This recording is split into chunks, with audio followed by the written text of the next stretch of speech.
ANMR ನ್ಯೂಸ್ಗೆ ಸ್ವಾಗತ. At People Tree Preschool Chintamani, the primary focus is on holistic child development through 9I approach.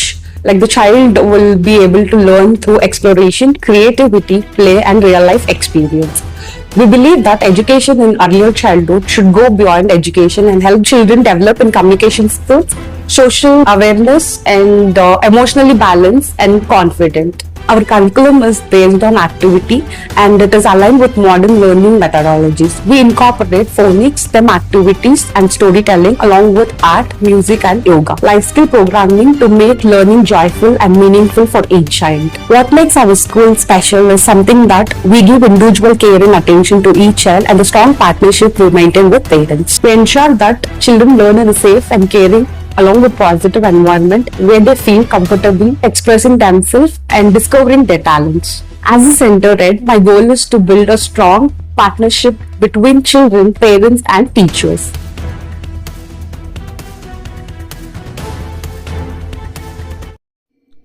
Kaivara ತಾತಯ್ಯನವರ ಮಠದಲ್ಲಿ ಹುಣ್ಣಿಮೆ ರಥೋತ್ಸವ ಸಂಭ್ರಮ.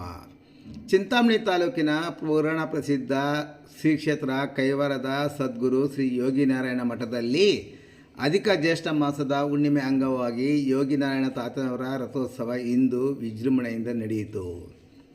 ಯೋಗಿನಾರಾಯಣ ತಾತನವರ ಮಠದಲ್ಲಿ ಪ್ರಾತಃ ಕಾಲ ಘಂಟಾನಾದ ಸುಪ್ರಭಾತದೊಂದಿಗೆ ಗೋಪೂಜೆಯನ್ನು ನೆರವೇರಿಸಲಾಯಿತು.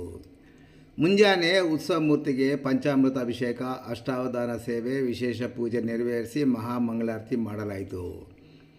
ಇನ್ನು ತಾತಯ್ಯನವರ ಮೂರ್ತಿ ಮತ್ತು ಜೀವ ಸಮಾಧಿಯಾದ ಮೂಲ ಬೃಂದಾವನಕ್ಕೆ ಮಾಡಲಾದ ಹೂವಿನ ಅಲಂಕಾರ ಭಕ್ತರ ಕಣ್ಮನ ತಣಿಸಿತು. ದೂರದ ಊರುಗಳಿಂದ ಆಗಮಿಸಿದ ಸಾವಿರಾರು ಮಂದಿ ಭಕ್ತರು ಬೆಳಗ್ಗೆಯಿಂದ ಸರತಿ ಸಾಲಿನಲ್ಲಿ ನಿಂತು ಯತೀಂದ್ರರ ಮತ್ತು ಜೀವ ಸಮಾಧಿಯಾದ ಮೂಲ ಬೃಂದಾವನದ ದರ್ಶನವನ್ನು ಪಡೆದುಕೊಂಡು ಪುನೀತರಾದರು. ನಾದಸರ ಸಕಲ ಮಂಗಳ ವಾದ್ಯಗಳೊಂದಿಗೆ ಉತ್ಸವ ಮೂರ್ತಿಯನ್ನು ರಥದಲ್ಲಿ ಪ್ರತಿಷ್ಠಾಪನೆ ಮಾಡಿ ಭಕ್ತರು ಗೋವಿಂದ ಗೋವಿಂದ ಎಂಬ ನಾಮಸ್ಮರಣೆ ಮಾಡುತ್ತಾ ರಥ ಎಳೆದರು. ಹುಣ್ಣಿಮೆ ದಿನ ಭಾನುವಾರ ರಜಾ ದಿನವಾಗಿದ್ದರಿಂದ ಸಾವಿರಾರು ಮಂದಿ ಭಕ್ತರು ಕೈವಾರಕ್ಕೆ ಆಗಮಿಸಿ ಹುಣ್ಣಿಮೆಯ ವಿವಿಧ ಪೂಜಾ ಕೈಂಕರ್ಯಗಳಲ್ಲಿ ಪಾಲ್ಗೊಂಡು ರಥೋತ್ಸವವನ್ನು ಕಣ್ತುಂಬಿಕೊಂಡರೆ ಶ್ರೀ ಮಠದ ಪ್ರಾಂಗಣ ಅನ್ನದಾನ ಭವನ ಭಕ್ತರಿಂದ ತುಂಬಿ ತುಳುಕುತ್ತಿತ್ತು. ಎಲ್ಲ ಭಕ್ತರಿಗೂ ಅನ್ನದಾನದ ಪ್ರಸಾದ ವ್ಯವಸ್ಥೆ ಮಾಡಲಾಗಿತ್ತು. ನಾದ ಸುಧಾರಸ ಸಂಕೀರ್ತನ ವೇದಿಕೆಯ ಸಂಚಾಲಕರಾದ ವಿದ್ವಾನ್ ವಾನರಾಶಿ ಬಾಲಕೃಷ್ಣ ಭಾಗವತರವರು ವಿಶೇಷ ಪ್ರವಚನವನ್ನು ನೀಡಿದರು. ನಾದ ಸುಧಾರಸ ವೇದಿಕೆಯಲ್ಲಿ ಸಂಗೀತ ಮತ್ತು ಭಜನಾ ಕಾರ್ಯಕ್ರಮ ಹಮ್ಮಿಕೊಳ್ಳಲಾಗಿತ್ತು. ಶ್ರೀ ಮಠದ ಧರ್ಮಾಧಿಕಾರಿ ಡಾಕ್ಟರ್ MR ಜಯರಾಮ್, ಉಪಾಧ್ಯಕ್ಷ ಬಾಕ್ರೆಡ್ಡಿ, ಖಜಾಂಚಿ ಸತ್ಯನಾರಾಯಣ್, ಪ್ರವಚನಕಾರ ಆನಂದ್, ವ್ಯವಸ್ಥಾಪಕ ಲಕ್ಷ್ಮೀನಾರಾಯಣ್ ಸೇರಿದಂತೆ ಮತ್ತಿತರರು ಈ ಸಂದರ್ಭದಲ್ಲಿ ಉಪಸ್ಥಿತರಿದ್ದರು.